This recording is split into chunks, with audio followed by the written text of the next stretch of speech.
ठीक है, यानी 1,25,000 तक आप 1,25,000 तक का अगर कैपिटल आपको फायदा होता, मुनाफा मिलता है सेल्स से, तो उसके फायदे पर आपको टैक्स नहीं लगेगा। अब आप इसे कैसे देखेंगे? इसे देखेंगे कि आपका टैक्स बढ़ गया या बचत हो गई।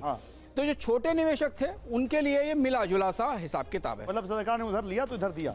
अब दूसरा हिस्सा आता है दो और एसेट क्लास का, जिस पे हम आते हैं, दूसरे हिस्से पे आते हैं, जो है गोल्ड और प्रॉपर्टी। यहां सबसे ज्यादा उठापटक हुई। गोल्ड पर एलटीसीजी के दर 20% से घटा के 12.5% कर दी गई, लेकिन इंडेक्सेशन का बेनिफिट बना के रखा गया। इंडेक्सेशन के बेनिफिट का मतलब होता है, गौरव, महंगाई के आधार पर जो कीमत बढ़ती है उस मुनाफे के आधार आपने खरीदा और जब कीमत बेचा उसके बीच का इंडेक्सेशन मिलेगा। जो उस बीच में जो कीमत बढ़ी है उस पर जो गेन हुआ वो कैपिटल गेन्स के कैलकुलेशन में इस्तेमाल किया जाता है और वो आपकी कॉस्ट मान ली, वो कॉस्ट मानी जाती है, वो आपका फायदा माना जाता है, तो फायदा होता है। तो यहाँ जो होल्डिंग लिमिट थी वो 36 महीने थी, जिसे घटा के 24 महीने कर दिया। ओके, यहाँ पे 36 से 24 कर दिया, यानी 24 महीने के बाद आप बेचेंगे। हाँ, तो आपको लॉन्ग टर्म कैपिटल गेन्स में का कैलकुलेशन 24 महीने के बेस पर होगा। यहाँ सबसे ज्यादा चौंकाने वाला फैसला हुआ। यहाँ लिमिट तो 20 से प्रॉपर्टी के सेल पर कैपिटल गेन्स तो घटा दिया सरकार ने, 20% से घटा के 12.5% कर दिया, लेकिन इंडेक्सेशन उड़ा दिया इंडेक्सेशन, और वो बड़ा फायदा, और बहुत बड़ा इंडेक्सेशन उड़ा दिया। इंडेक्सेशन का हटाने के पीछे शायद कोशिश ये रही होगी कि बहुत सारे लोग इंडेक्सेशन के नाम पर प्रॉपर्टी खरीदते और बेचते और कीमतों का फायदा उठाते। इसलिए आज हमने स्टॉक मार्केट में देखा कि यह फैसला रियलिटी सेक्टर के लिए अच्छा था, पर ये जो इंडेक्सेशन का फैसला था खत्म करने का। एक बार अपने दर्शकों को फिर से बता देते हैं सरल शब्दों में, इंडेक्सेशन का मतलब क्या होता है। मान लीजिए आपने 2020 में कोई प्रॉपर्टी खरीदी और आज 2024 में बेची, तो 4 साल का जो long term capital gain tax आएगा उसमें 4 साल की वो इंडेक्सेशन, जितनी महंगाई बढ़ी और जितनी कीमत बढ़ी, इन्फ्लेशन का फार्मूला, इंडेक्सेशन के फार्मूले हैं। आपकी कॉस्ट, आपके बेनिफिट में वो इंडेक्सेशन का जो पैसा वो जितनी आपकी कमाई होगी उस पर ही कैपिटल गेन्स लगाया जाएगा, कैपिटल गेन टैक्स। तो जैसे मान लीजिए अगर प्रॉपर्टी 1 लाख रुपए की है और प्रॉपर्टी की कीमत 4 लाख रुपए हो गई, तो जिसकी जितनी प्राइस आपको बढ़ी हुई मिली,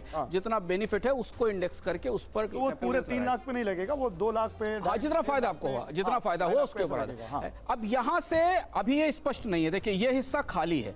यहाँ अभी हमारे पास नोटिफिकेशन नहीं आया, मैं फाइनेंस बिल भी पढ़ने की कोशिश कर रहा था।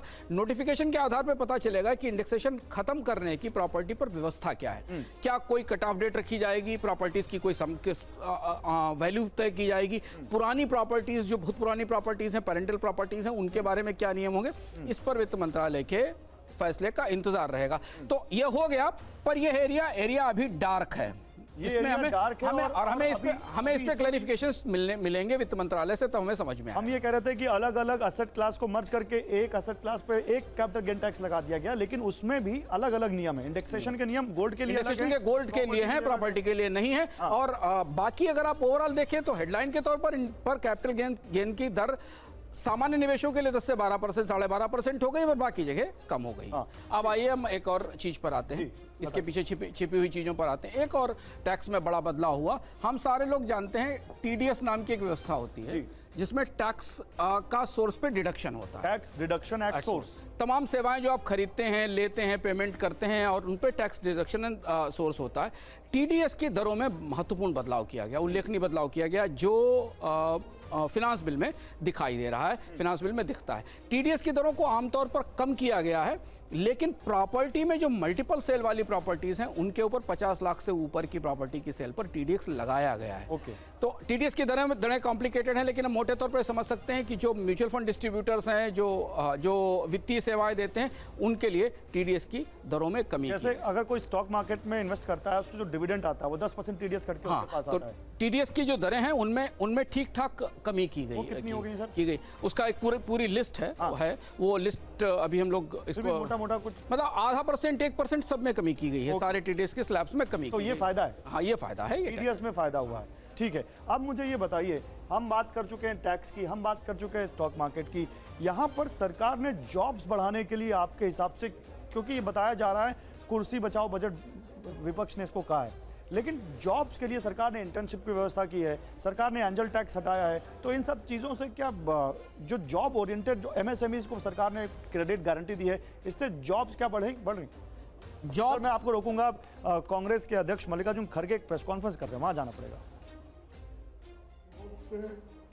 जो नए स्कीम पहले गवर्नमेंट दी थी और जो रेलवे लाइन नए दिए थे वो भी इसमें नहीं है। तो रेलवे बजट भी इतना कमज़ोर बनाया है, शायद उसी लिए तो वो फाइनेंस डिपार्टमेंट में मर्ज करके उसको ऑर्फन कर